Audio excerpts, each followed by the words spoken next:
Hello students, today we will be solving Mathematics Syllabus D, Paper 1 from October-November 2021, Variant 2.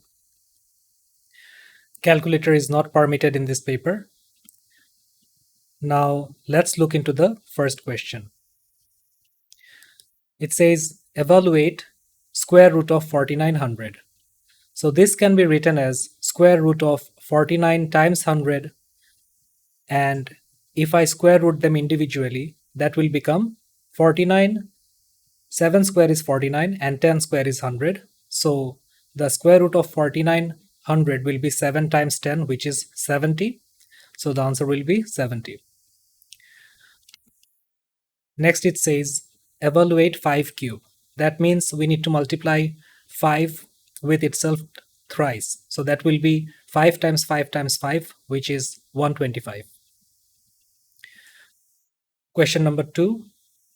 Work out -8 plus 7 times within brackets -5. First, we need to do the multiplication. So that will give -35. Positive and negative will give you negative. So that will be -8, -35 will give you -43. Question number 3, it says shade one more small triangle so that the shape has a rotational symmetry of order 3. So to have a rotational symmetry of order 3, this triangle needs to be shaded, and let me show you how it will look like by having rotational symmetry of order 3. So as you can see, this is the triangle that I have shaded. So if you rotate it 60 degree, it will still be the same image, like it will be the same as the original image. And again, if you rotate it 60 degrees, then you still end up having the same image. Over here, there are two triangles shaded, same as here, same as here.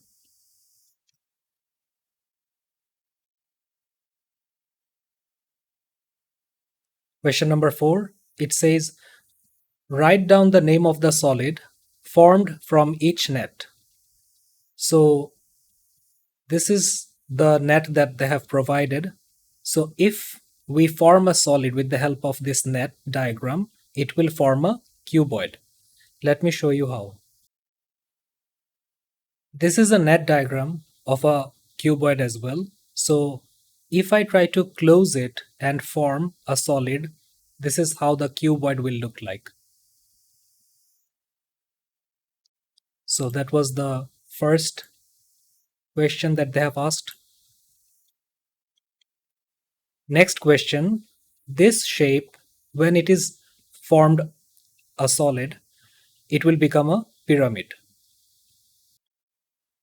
So this is also a net diagram. So if I try to close it, you can see that it forms a pyramid. The next diagram that we have, if we close this net diagram, it will form a prism. This net diagram is almost similar to the one in the question.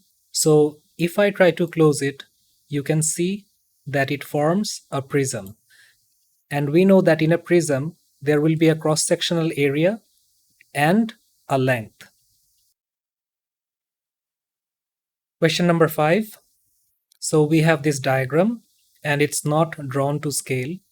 So it says in the diagram ABCD and EFGH, so these two lines are parallel.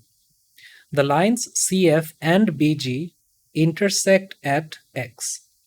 This is the intersecting point. It is provided that CFG is 53, BGF is 46, BXC is 81. We need to find the angle CXG. So this is the angle that they're talking about. So we need to find this angle first. As you can see that this is a straight line. And we know that angle in a straight line is 180 degree. So we can take away 81 from 180, and then we are left with 99. So the angle CXG should be 99 degrees. Next, we need to find the angle BCX.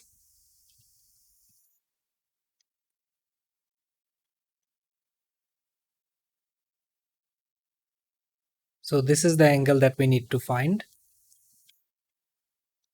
Since the lines ABCD and EFGH are parallel, so we can see that this angle must be equal to this angle because they are alternate since we have two parallel lines. So BCX should also be 53 degrees. Then we need to find the angle ABX.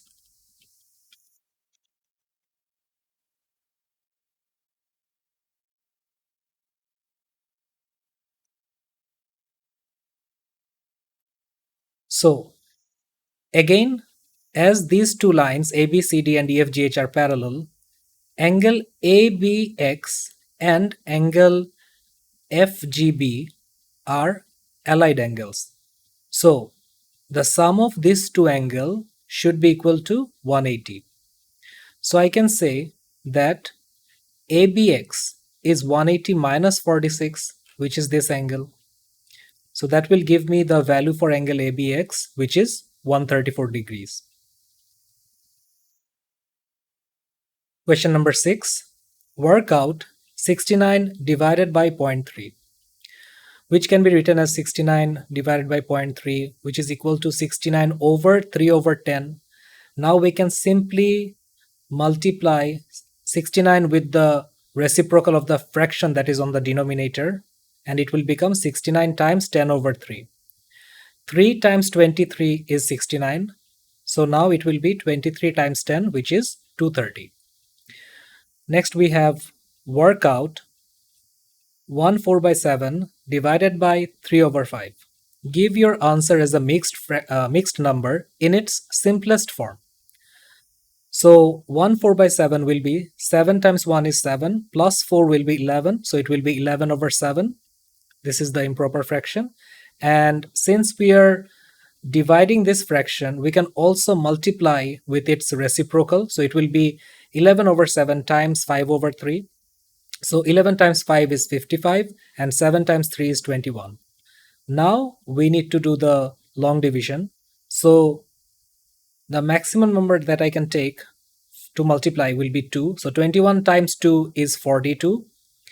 Then I will have a remainder of 13. So the mixed fraction will be 2 13 over 21. And this is the simplest form. Question number 7. By writing each number correct to one significant figure, estimate the value of this fraction. So when I'm converting 8230 to one significant figure, it will become 8000 because we have a 2 in the second place. It will not change the number 8 to anything else. It will remain as it is. And then we have 0.64. Again, the 4 will not affect the number 6, so it will just be 0.6. And the 1 on the denominator, which is 18.7, because of this 8, when I'm correcting the number to one significant figure, this 8 will change the number 1 to the number 2. So this will become 20. And so this will become, if I simplify it further, then it becomes 2 400 is 800. So 400 times 0.06, or I can write it as 400 times 6 over 10. Or again, I can simplify it further, and this will become 40 times 6, which is 240. Question number 8. Write 0.6 kilometer in meters. You should know that 1 kilometer is equal to 1000 meter. So 0.06 kilometer should be 1000 times 0.06. That should give you 60 meters.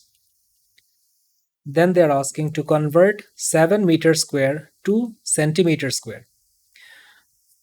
Again, we need to know that 1 meter is equal to 100 centimeter. So if I square both sides, I'll be getting 1 meter square is equal to 10,000 centimeter square. So 7 meter square should be 7 times 10,000, which is 70,000 centimeter square. Question number 9. Write 216 as a product of its prime factors. So 2 times 108 is 216. 2 times 54 is 108. 2 times 27 is 54. 3 times 9 is 27. And 3 3s are 9. So the prime factors will be 2 cube times 3 cube. Then we have two positive integers are each greater than 25. And their lowest common multiple, which is the LCM, is 216. Their highest common factor, which is the HCF, is 18. So we need to find those two numbers. And it's also mentioned that the numbers are greater than 25. So we have already found the prime factors for 216. I'm just expanding the numbers, which is 2 times 2 times 2 times 3 times 3 times 3. And the prime factors for 18 will be 2 times 3 times 3. So these are the common ones. I'm keeping them together. The numbers that that I have extra are these ones. These are not common. So in order to find the two integers, what you need to do, you need to multiply the HCF with these numbers. So 18 times 2 times 2 is 18 times 4. That will give you 72. And again, the HCF times the other one, which is 3. 18 times 3 will give you 54. So these are the two numbers which will have an LCM of 216 and an HCF of 18. And both of them are greater than 25.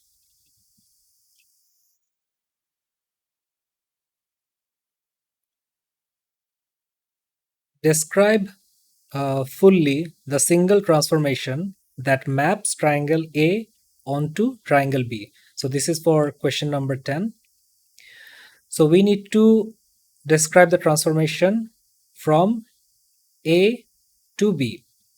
As you can see, the image remains the same. The size does not change. It has just shifted by positive 4 towards the positive x-axis and by 2 towards the negative y-axis. So you can count it like this. This point came down over here. So how many boxes has it shifted? 1, 2, 3, 4 to the right and 1, 2 below. So it will be positive 4 and negative 2, and the name of the transformation is translation. Then we have triangle A is mapped onto triangle C by a rotation 90-degree anti-clockwise, and the center will be 0, 0. We need to draw the triangle C. So it is getting mapped from triangle A. So this is triangle A. The triangle C should be here. If the center is 0, 0, what you need to do, and since it's getting rotated 90-degree anti-clockwise, you can simply do some counting. So this is the object and this is the image. So if I start counting from the origin, because that is the center of rotation. That is the center of rotation. So if I start counting towards the x-axis, positive x-axis, it will be 1, 2, 3, and then 1, 2 below. What you need to do, you need to now count. Instead of going towards the right, you need to go upwards. So 1, 2, 3, and then you need to go towards the right. 1, 2. Let me show you how this rotation actually happened.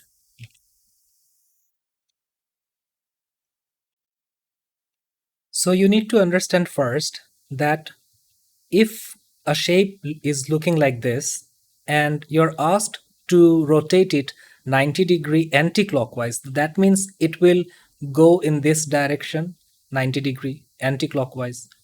So this shape will end up being like this. So similarly, the center of rotation is 0, 0.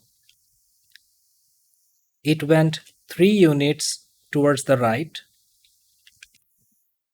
and then it went 2 units below. So what's happening here? It's going 3 units up and 2 units on the right hand side. Similarly, you need to count for the other 2 points for this, and you will see that those two will end up here and here. Then it says triangle A is mapped onto triangle D by an enlargement. So now the transformation is enlargement, and they have provided us with the scale factor, which is 3, and now the center is 5 minus 5. We need to draw the triangle D. So the scale factor is 3 and the center is 5, negative 5. So this is the center for enlargement, 5, negative 5. Again, we need to count to form the image from the object. So if I consider this point, this is, if I start counting from the center, this will be 1, 2, 3 units, and 3 units to the left and 1 unit above. So the scale factor is given, which is 3. So since it went 3 units to the left, it will go 3 times this scale factor, then it should be 9 units towards the left. So let me start counting again.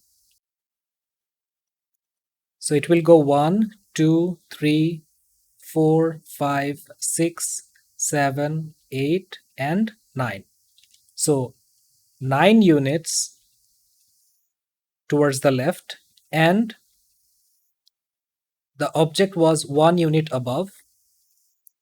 So it will be 1 times 3, which is the scale factor, that is 3 units. So I need to go above by 1, 2, 3. So this will be the point when it is enlarged by a scale factor of 3 with center 5, negative 5. We need to start counting from the center that is provided. Similarly, for the other 2 points, let's do the counting.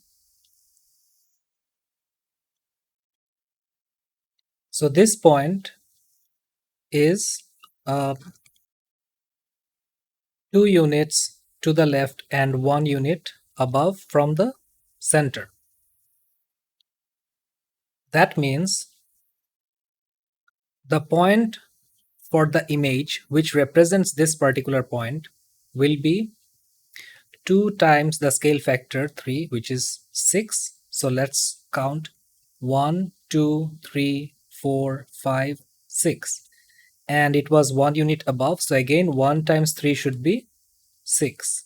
1 times 3 should be 3.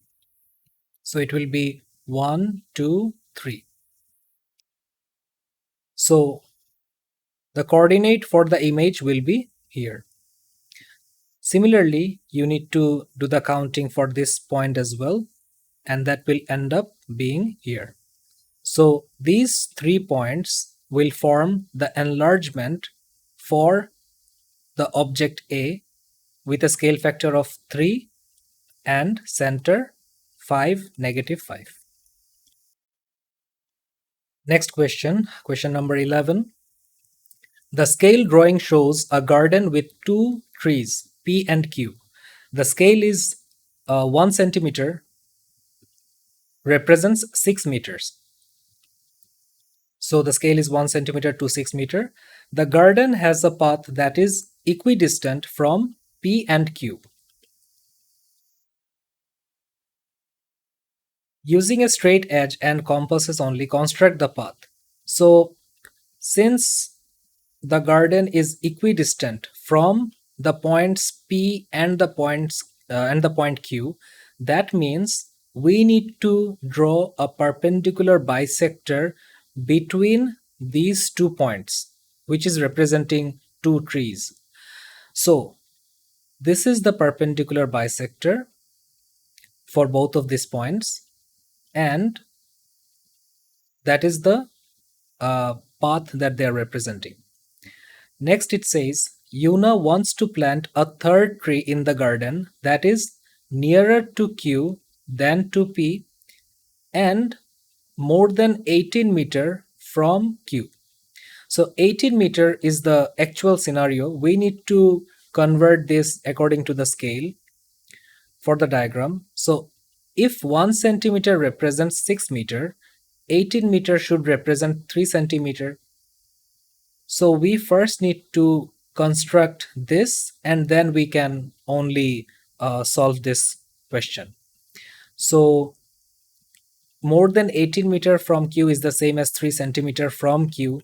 So what I did, I drew a circle with radius 3 centimeter from the center Q. And now we can shade the regions where you now can plant the third tree, which should be more than 3 centimeter from Q and closer to Q than to P. So first let's think of closer to Q than to P should be this whole region. This whole region is closer to Q than to P because this is the perpendicular bisector. So this whole region is closer to Q.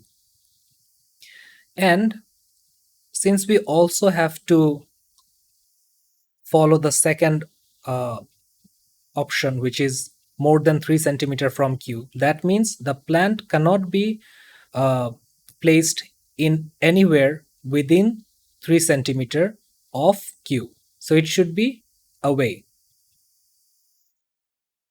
That means the only possible places where the tree can be planted will be this region and this region, and both of this region satisfies these two conditions.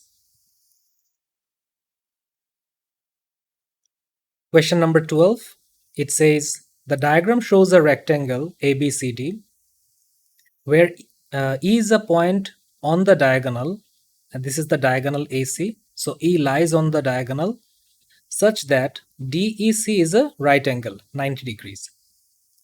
Prove that triangle ADC, this angle is, this triangle ADC, the triangle ADC is similar to triangle DEC. Give a reason for each statement you make. So the best possible way of doing this, solving this question, is by drawing two triangles next to each other and observing them carefully. So as you can see that I have drawn triangle ADC and DEC, making sure that their respective angles are placed in the same positions. So the angle DEC is 90 degree as it is in the diagram. Also, since this is a rectangle ABCD, that means ADC, the angle ADC should also be 90 degree, and the angle DEC is also the same as the angle ACD. So that's what I said. I have said that ADC, this angle, and DEC both are right angles, and angle ACD is also equal to angle DCE. So ACD and DCE is common angle for both of the triangles. Therefore, the third angle, which is this, must be equal. As long as you manage to prove two angles are same of a triangle, the third angle will always be equal. Now I can say that hence the triangles are similar. Question number 13. The mean of 5 numbers is 17. The numbers are listed in order of size, starting with the smallest. The 3 smallest numbers are equal. The middle 3 numbers add to 35. The largest number is 4 times the smallest number. List the 5 numbers in order of size. This is a 3-mark question, so we need to be careful about this one. It's a bit tricky, but we need to break it into chunks so that we can solve it. Now, it says that the numbers are listed in order of size starting with the smallest. And they have also already provided the mean of the 5 numbers is 17. The 3 smallest numbers among the 5 numbers are equal. So I'm considering the numbers to be a few variables. So since the 3 small numbers are all equal, I'm considering the 3 small numbers to be x, x, and x. And the 4th number is y, and the 5th number is z. So according to the question, x plus x plus x plus y plus z should be equal to 5 times 17. And the reason behind this is mean means average. So they're stating we know that average is equal to the value that is added. So x plus x plus x plus y plus z over the quantity, which is there are 5 numbers. So they have already provided us with the mean, which is 17. So 17 is equal to x plus x plus x plus y plus z over 5. So I can state that this whole thing is equal to 5 times 17. So 5 times 17 should be 85, and this will become 3x plus y plus z. This is the first equation which they have stated. Then we have the middle 3 numbers add to 35. That means they're talking about these 3 numbers. When you add these ones, the middle 3 numbers, they add up to 35. So I can say that x plus y, which is 2x plus y, is equal to 35. So y, if I make y the subject, it will become 35 minus 2x. Then we have, and that is the second part of the equation. Then we have the largest number is 4 times the smallest number. So the largest number I'm considering to be z. So since it is 4 times the smallest number I have already considered to be x. That means z should be equal to 4x. The reason why I'm making z the subject, also y the subject, and writing them in terms of x, writing y and z in terms of x, is because if I have only one equation and I have 3 variables, it is not solvable.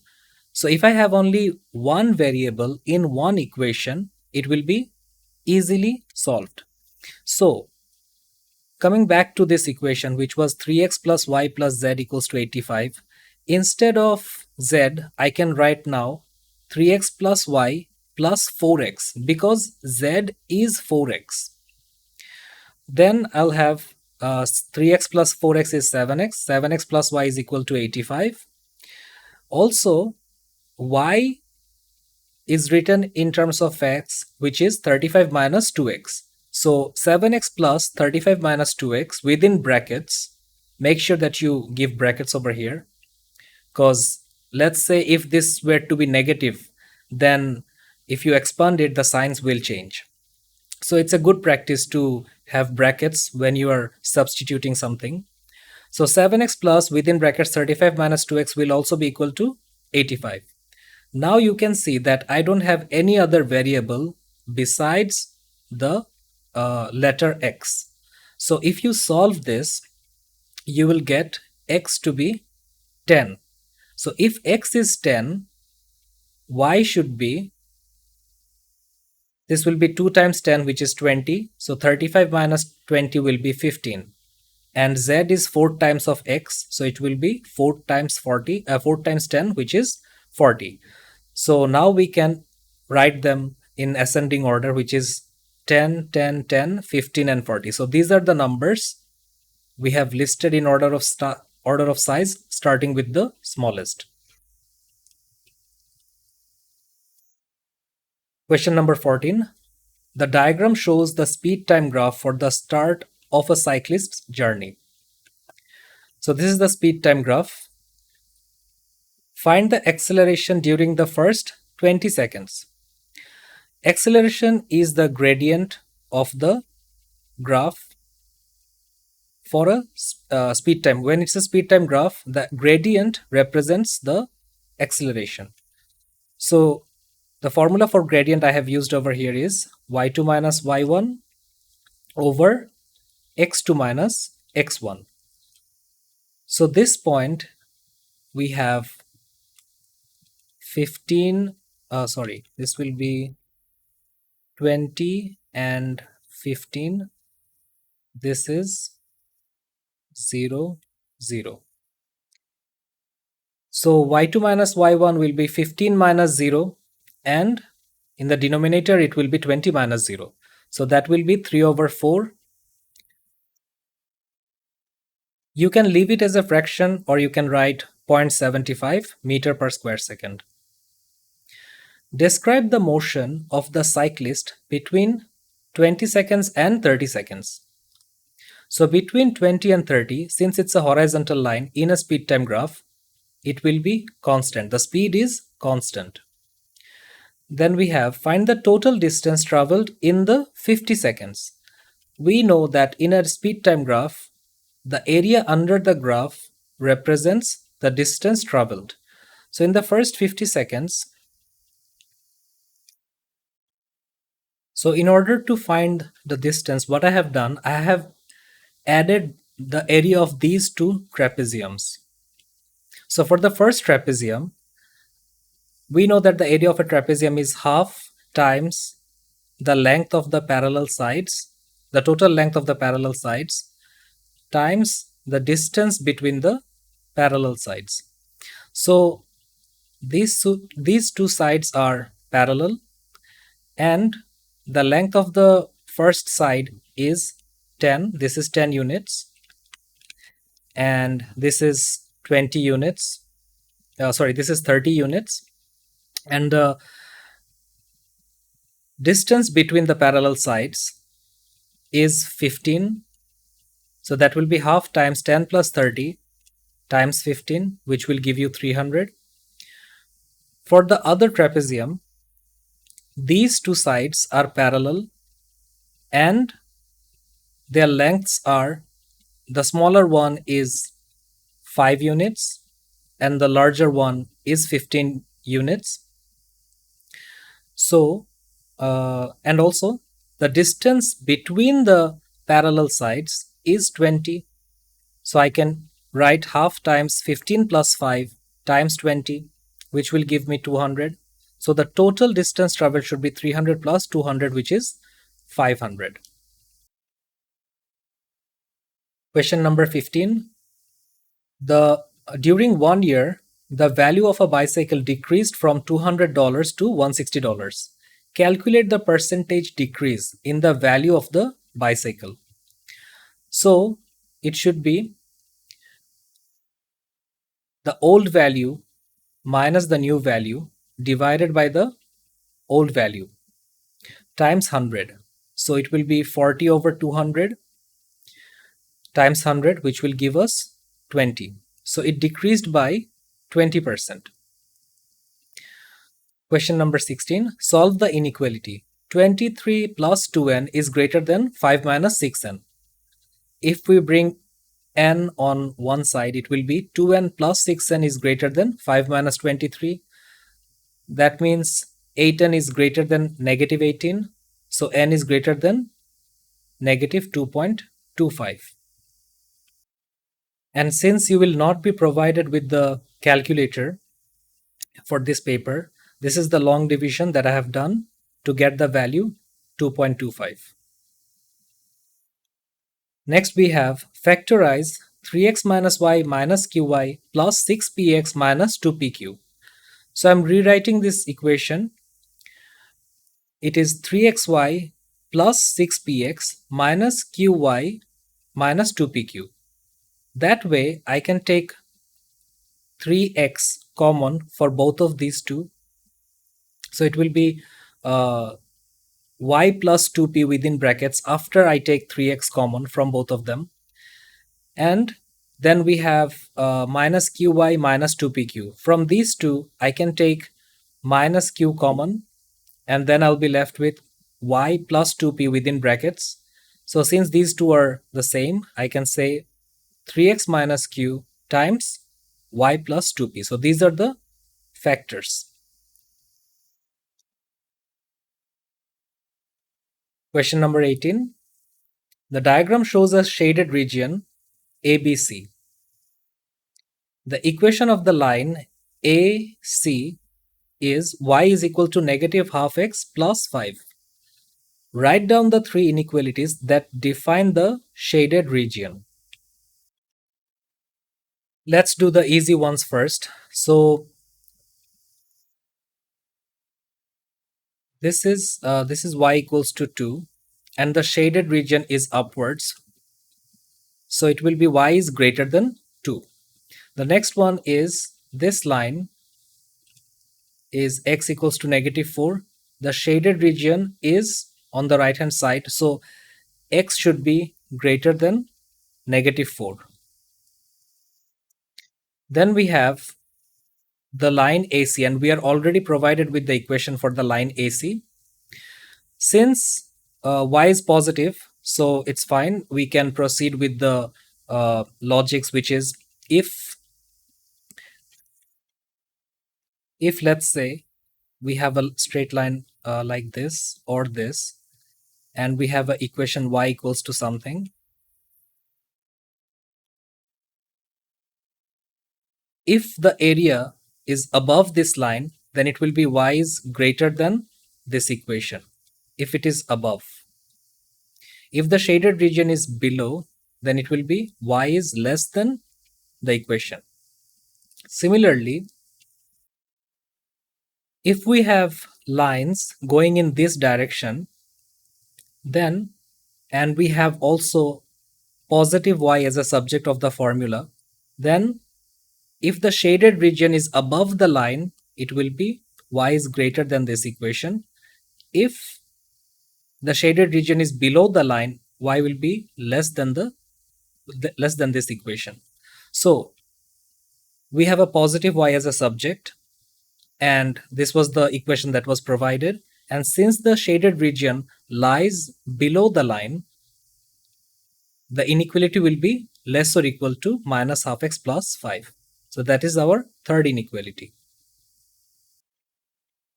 Next, question number 19. It says A, B, and C lie on a circle. So A, B, C lie on the circle with center O.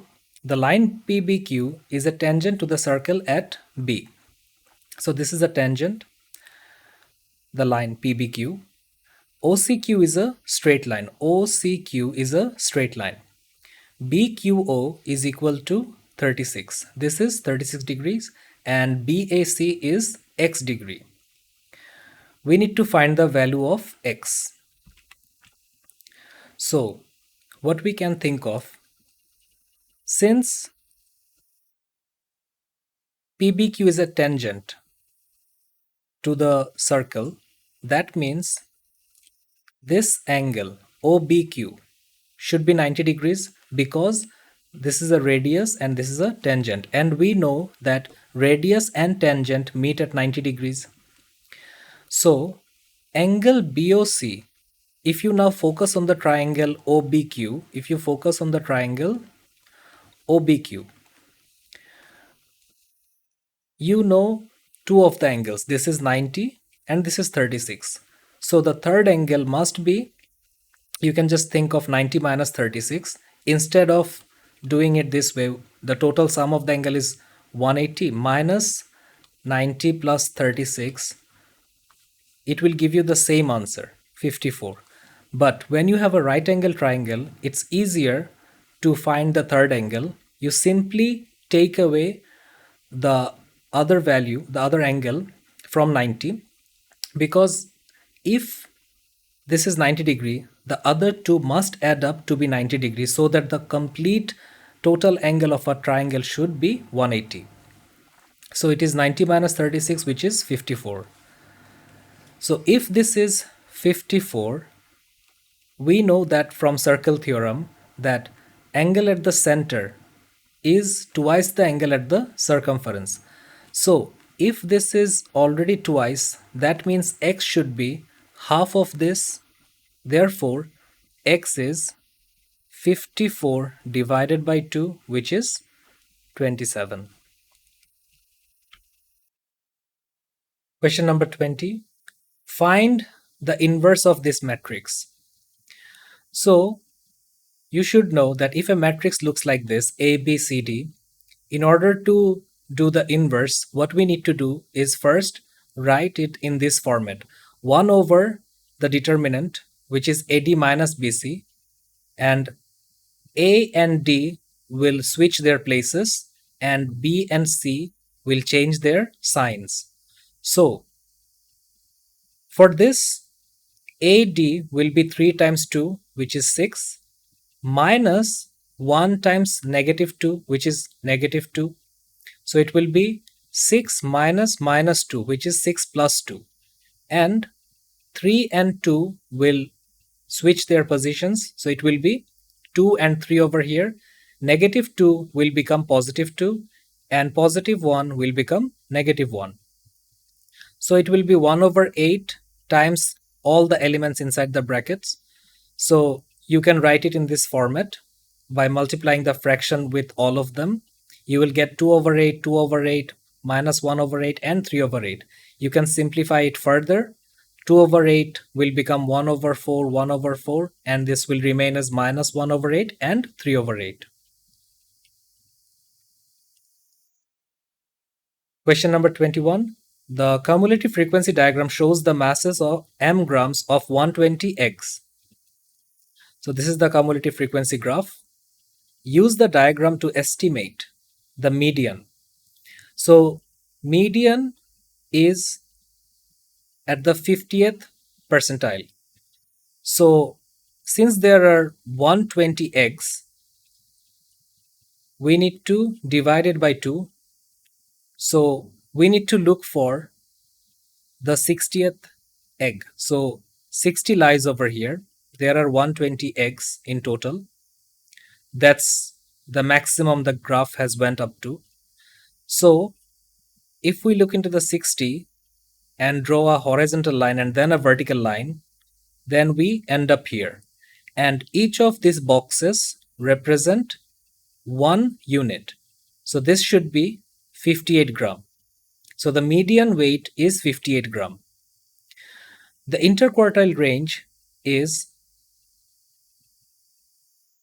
quartile 3 minus quartile 1, and that is the interquartile range. So let's first find the 75th percentile. So 120 is the total number of eggs times 3/4. That will give us the 75th percentile, and that will be 90. And 120 times 1/4, which is the 25th percentile, that will give us 30. So let's look into 90 and 30. So this is 90, and it comes down to here. So that should be 62. This is 62. And for 30, it comes here and goes down over here. So that will be 51. So the interquartile range is 62 minus 51, and that is 11. Eggs are described as large if their mass is 63 gram or more. how many of these eggs are large? So let's first find 63 gram from the x-axis because the weights are mentioned in the x-axis. So this is 63, this yellow line. If I go straight up to the curve and then draw a horizontal line to the left, I end up here. This value on the y-axis is 98. So since it says that eggs are described as large if their mass is 63 gram or more, how many of these eggs are large? So 63 gram or more means all the values on the right hand side starting from 63. That means all the values from here up to here are large. So the total number was 120, which is here, minus 98 will be considered as large. So 120 minus 98 is 22. Question number 22. Solve 27 to the power k equals to 9. I can rewrite this as 3 cube, which is the same as 27, within brackets to the power k, which is equal to 3 square. Or I can multiply these two powers. It will become 3 to the power 3k equals 3 square. Since these two numbers are now equal, I can say 3k is equal to 2. So k is therefore 2 over 3. Next we have simplify 16 over x to the power 8 within brackets to the power 1 over 4. Since we have a negative power, we can make it positive by flipping the fraction. So this will now be x to the power 8 over 16 within brackets to the power positive 1 over 4. Now we can multiply the power outside with the powers inside. So it will become x to the power 8 times 1 over 4, and 16 can also be written as 2 to the power 4, and I'm multiplying the power which is outside with the power of 2. So it will be 4 times 1 over 4. This 4 and 4 will cancel. 4 times 1 is 4, and 4 2s are 8. So this will be x square over 2. Question number 23. Y is inversely proportional to x plus 1 whole square. It's also given that when x is 1, y is 5. We need to find the value of y when x is equal to 9. So since y is inversely proportional to the square of x plus 1, I can write it as y equals to the constant k over x plus 1 whole square, since it's inversely proportional. And to find the value of k, I can use the information given in the question. When x is 1, y is 5. So I'm substituting their values. Y is 5 and x is 1. So this will become 1 plus 1, 2. 2 square is 4 and 5 fours are 20. If I cross multiply, it will be 20. So the value of k is 20. Now I can rewrite the equation, and now it will be y is equal to 20 over x plus 1 whole square. We have already found the constant k. Now we need to find the value of y when x is equal to 9. So y should be equal to 20 over 9 plus 1 whole square, which is 10. 10 whole square is 100. So y is equal to 20 over 100. If I divide both the numerator and denominator by 5, I will get if I divide both the numerator and denominator by 20, I'll be getting 20 times 1 is 20 and 20 times 5 is 100. So it will be 1 over 5. Question number 24. It's given that f of x is 2x squared plus 7x plus 4. We need to find the value of f of 3. That means we simply need to substitute the value 3 into x, and that will give us our answer. So it will be now 2 times 3 square plus 7 times 3 plus 4. So 3 square is 9, 9 2s are 18, 7 3s are 21 plus 4. If you add them all up, it will become 43. Next, we need to find the inverse of g. I'm stating that let g of x is equal to y. So y is equals to 2x plus 6. So x, if I make x the subject, it will become y minus 6 over 2. So G inverse of x will be now x minus 6 over 2. You simply need to again change the letters. Y will become x. Solve f of x minus g of x equals to 1. So f of x is 2x squared plus 7x plus 4. G of x is 2x plus 6. So if I expand the brackets, it will be 2x squared plus 7x plus 4 minus 2x, minus plus will give us minus. So this will be minus 6. So this will now become 2x squared plus 7x minus 2x is 5x, 4 minus 6, and if I bring this 1 to the left hand side, it will become minus 1. So 4 minus 6 minus 1 will become minus 3. And then we have, then we can do the middle term for this equation. So now it will be 2x squared plus 6x minus 3 equals to 0. If I take 2x common, then I'll have x plus 3 within brackets, and I'm taking minus 1 common, and I'll be having x plus 3 within brackets. So the factors will become 2x minus 1 and x plus 3. Therefore, the values of x will be x equals to positive half and x equals to negative 3.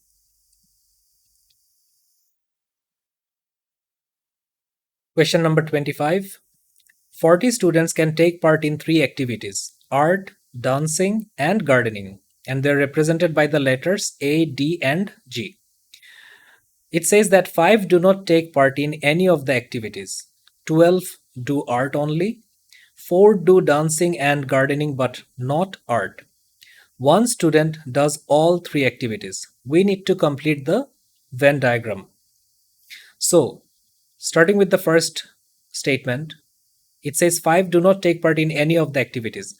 So I'm writing 5 outside the Venn diagram. And 12 do art only. So 12 is placed over here since it's just art. 4 do dancing and gardening, but not art.